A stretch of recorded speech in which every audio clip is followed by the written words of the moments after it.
What's going on, everyone? Welcome back to another edition of BKNY Hoops. If you are new to the channel, I'm your host, as always, Rashid White. All right, let's get into it. You guys see the title, you see the thumbnail. Media pundits out there wants the Brooklyn Nets, Sean Marks, to really sign D'Angelo Russell to a long-term deal. And I believe these guys are like secret, like guys working for the Knicks. Wanting to see the Brooklyn Nets as the Washington Wizards or Portland Trailblazers, man. They don't want to see this. They want this team really in a deep, dark abyss over here. All right, let's get into the actual article over here. It comes from SI.com. And you know, here, this is their title right here: why the Brooklyn Nets should re-sign D'Angelo Russell in free agency. And let's get into the actual story here. Not only did Russell average 12.9 points and 5.6 assists per game, improving on nearly every statistical category from his 29 appearances with the Los Angeles Lakers prior to being dealt back to Brooklyn, but he looked far more happy to be back in Kings County than he ever had in Southern California. All right, so really, he gets disinterested where he doesn't have the basketball in his hands, man. He wants to be one of those guys that has the ball in his hands constantly. If not, he gets disinterested, and like, in order to really truly win, you need to be like multi-dimensional. Like, his ability to actually catch and shoot, and space the floor out, it's definitely far more valuable than really him being like an on ball, like him being like pretty much on the basketball, man. So like I said, this is the whole list of problems with D'Lo, and just doesn't put pressure on the rim. He doesn't really draw double teams like that, So he's more valuable as a catching, like a floor spacing guy.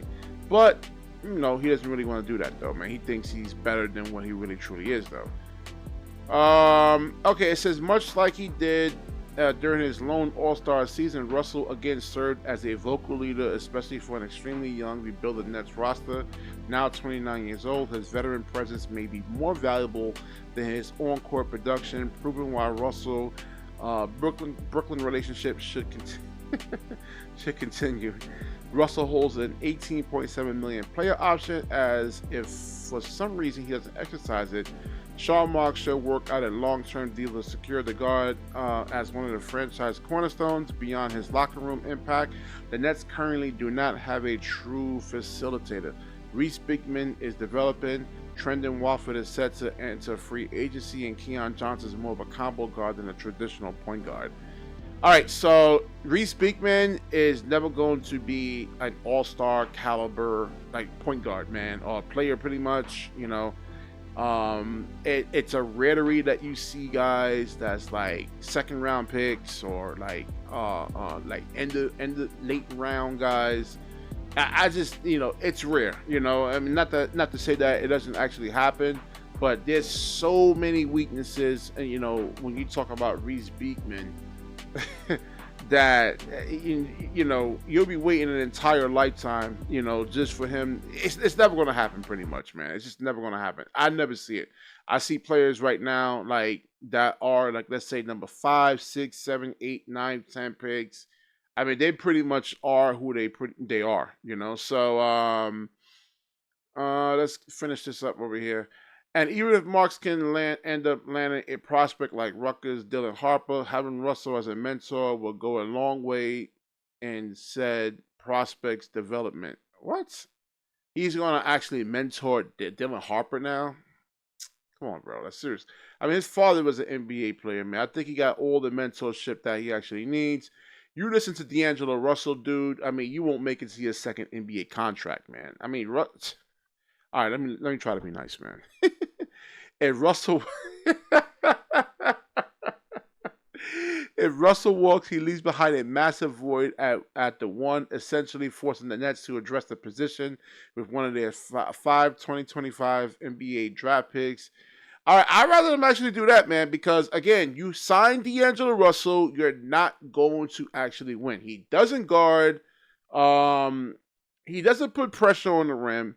You look at, I was just watching Donovan Mitchell tonight, man. I mean, that's a guy that we actually really need.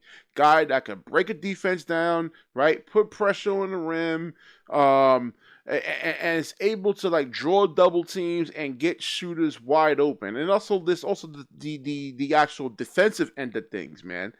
He doesn't guard, he's just he's probably I'm just trying to be nice over here. Is that about it over here? So it says, regardless of Russell's decision, Brooklyn should select a guard, but having him as a mentor allows head coach Jody Fernandez to methodically bring the prospect along rather than throw him immediately into the fire. All right, I've never seen D'Lo as some type of mentor or anything like that, man. He is toxic. I mean, every team that he's actually, gone to and left, they've actually gotten better. Golden State's gotten better. The Brooklyn Nets have actually gotten better when they got rid of D'Lo. The Lakers actually got better, and the Minnesota Timberwolves actually got better. As soon as D'Angelo Russell actually left, they actually gotten better, man. He is not a winning basketball player, man. Um, I don't even know if I guess he's a good backup, like a decent backup, but to say that, I don't know, man. To me, he's toxic. I just want him off the team, man. You're not going to win with him. You might, like he's not going to bring any type of win into the Nets, man. I mean, you just like he doesn't match up to like a lot of the, dynamic, guards out there. He's a matchup problem too, man. They could target him, and then you actually have to really start sending help, and that leaves these 3-point shooters wide open. And then he doesn't have like the foot speed to really get out there and chase 3-point shooters off the 3-point line there, man. Like I said, you just watch the Minnesota Timberwolves, man. You see how quickly Nas Reed gets up his threes, man. It leaves his hands within a couple of seconds. So you need the athleticism to actually really kind of get out there and chase guys off the line. He doesn't do that. He doesn't move well laterally. He's not physical. So, all right, that's all I got. Live stream, I guess tonight is Saturday now. I was gonna do one today, but I fell asleep, and I was under the weather, man. I was dog tired, man. No energy whatsoever. Extreme, extreme headache, man. But the headache is gone, and I'm going to try to get some sleep. So it's like 2:19 in the morning. But yeah, so tomorrow, today, live stream today, man. All right, so definitely like, comment, subscribe, and share the video. When you share, the universe certainly shares back with you. Peace.